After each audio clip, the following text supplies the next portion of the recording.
میں نے کہا طلاق تو خیر غصے میں ہی ہوتی ہے، لیکن مرد غصے میں طلاق دیتا ہے، غصے میں ہی دیتا ہے، لیکن ایک سوال میرے ذہن میں ہے، مرد کو غصہ کون دلاتا ہے؟ ایسے تو نہیں تھا نا کہ ریڑی والے سے ٹکر ہوگی تو گھر آ کے بیوی کو طلاق دے دی، یہ تھوڑی ہوتا ہے کہ باہر اس کی جو ہے وہ موٹر سائیکل کسی کے ساتھ ٹکرا گئی تو اس نے کہا مجھے غصہ چڑھ گیا تو میں گھر آ کے طلاق غصے میں ہوتی ہے، پر غصہ کون دلاتا ہے؟ وہ بات ایسی کرتی ہے، اتنی سخت بات کرتی ہے۔ ایک ہمارے بزرگ ہے شاہ صاحب، تو میرے پاس اپنے ایک عقیدت مند کا کیس لے کر کے آ گئے، مجھے آ کہنے لگے ان کی بات سنیں۔ میں نے کہا یار 6 بچے، اور آپ یقین کریں میری آنکھوں میں آنسو ان بچوں کو دیکھ، اتنے خوبصورت بچے۔ تو میں نے کہا کہ کیوں تو نے طلاق دی؟ کہنے لگا اس نے کوئی ایک دفعہ نہیں 100 دفعہ مانگی ہے، اور کل تو اس نے جملہ اس طرح کا، جب طلاق ہوئی تو اس دن اس نے جملہ اتنا سے اس نے مجھے کہا اگر باپ کا ہے تو دے طلاق۔ اب لوگ بھی 100 کھڑے تھے تو میری غیرت کا مسئلہ بن گیا، تو اشتعال کون دلاتا ہے؟ اب سنیں ترمذی کی حدیث، میرے نبی کریم سید عالم صلی اللہ علیہ وسلم نے فرمایا 500 سال لگیں گے جنت میں جانے میں۔ اتنی دور بندہ ہوگا کہ 500 سال کا سفر ہے، اتنی پہلے جنت کی خوشبو آنے لگ جائے گی۔ ترمذی میں میرے نبی پاک نے فرمایا جس بی بی نے زندگی میں ایک مرتبہ بھی اپنے خاوند سے بغیر شرعی وجہ کہ بد مذہب ہو گیا، بد عقیدہ ہو گیا، اس کے مزاج میں کردار میں گندگی آ گئی، بغیر وجہ شرعی کے اگر کسی عورت نے زندگی میں ایک مرتبہ بھی اپنے خاوند سے طلاق کا مطالبہ کیا تو اللہ اس بی بی کو جنت کی خوشبو بھی نہیں دے گا، ایک مرتبہ بھی۔ اور جو روز کہے دن میں 6 مرتبہ کارفارت 6 معنی دار، یہ حدیث رٹائیں عورتوں کو، انہیں سمجھائیں کہ گھر ٹوٹ جائے گا جس دن اس نے دے دی۔ اور یاد رکھیں شیر آ گیا، کسی نہ کسی دن شیر آ بھی جاتا ہے، یہ نہ سمجھے کہ روز حوصلہ کرتا ہے تو خدا جانے کیا بنے گا، کسی نہ کسی دن شیر بس الشیطان جاسم علی قلب ابن آدم، شیطان چمٹ گھر ٹوٹتا ہے، اس لیے کہ نہ مرد حوصلہ کرتا ہے نہ عورت حوصلہ کرتی، تھوڑا سا حوصلہ پیدا کرے۔ اور ہاں بیوی اگر کبھی کسی ایسی بات پر بات کرے یا اس کا مزاج ایسا ہو، تلخ ہو، صبر کرے، حوصلہ کرے۔ میرے نبی پاک علیہ السلام نے فرمایا بغض نہ رکھے، حوصلہ کرے، مرد کو حکم ہے حوصلہ کرے، دلیری پیدا کرے۔ ہاں اس کی ایسی بدتمیزی، ایسی گستاخی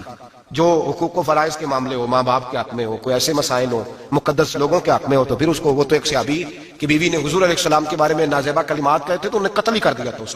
قتل ہی کر دیا،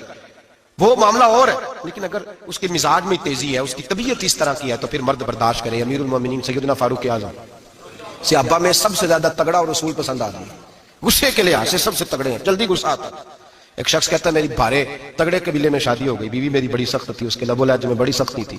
وہ قبیلہ بڑا مالدار تھا تو میں بات نہیں کرتا تھا۔ ایک دن میری بیوی نے بڑے سخت جملے کہے تو میں جناب عمر کے پاس آ گیا۔ توجہ ہے آپ دوستوں کی؟ کہتے ہیں حضرت عمر کے پاس آیا تو میں نے دروازے پہ دستک دی، بیوی کی شکایت کرنے آیا کہ ذرا مہربانی کریں، تو کہتے ہیں جناب عمر اندر سے اٹھے تو ان کی زوجہ بولنے لگی، کہنے لگی بس آ گیا آپ کو کوئی بلانے والا؟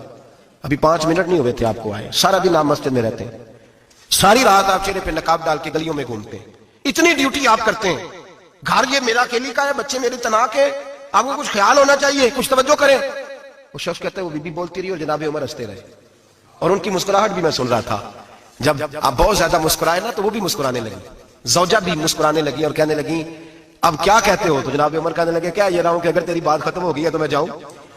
اور اگر ہے تو میں کھڑا ہوتا ہوں، سنا لے کوئی اور بھی ہے تو۔ یہ بات کہہ کے باہر آئے نا جناب سیدنا عمر فاروق، تو وہ شخص کھڑا تھا، آپ نے فرمایا کیسے آئے ہو؟ کہنے لگا حضرت جی میری اڈی تو نہیں ڈاڈی، میں تو آیا تھا اپنی بات کرنے، تو یہ تو لفظ زیادہ سخت ہے، وہ اتنی سخت نہیں ہے جتنی یہ ہے، تو ذرا قبیلہ سخت ہے تو میں شکایت کرنے آیا تھا، تو یہ تو آپ کا معاملہ بھی اسی طرح کا ہے۔ جناب عمر کا جو جواب ہے بڑا قیمتی ہے،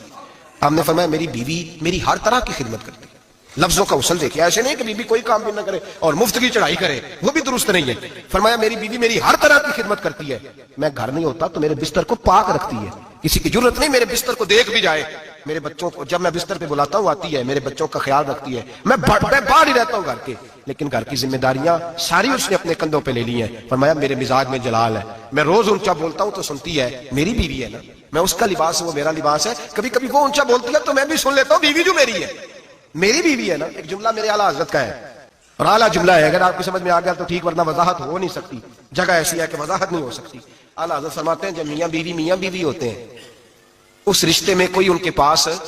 وہ کسی کے سامنے نہیں ہوتے، عجیب معاملہ ہے کہ جب جھگڑا کرتے ہیں تو ساری دنیا کو بتاتے ہیں، لڑائی کرتے ہیں تو ساری دنیا کو شامل کر لیتے ہیں، جب تو میاں بیوی تھا تو کوئی شامل نہیں تھا۔ فرمایا تو اس کا لباس ہے وہ تیرا لباس ہے، تو اپنے جھگڑے میں بھی اب کسی کو شامل ہے، بہت مجبوری بن جائے تو قرآن نے حکم دیا ہے کہ 2 ادھر سے لوگ بلاؤ، 2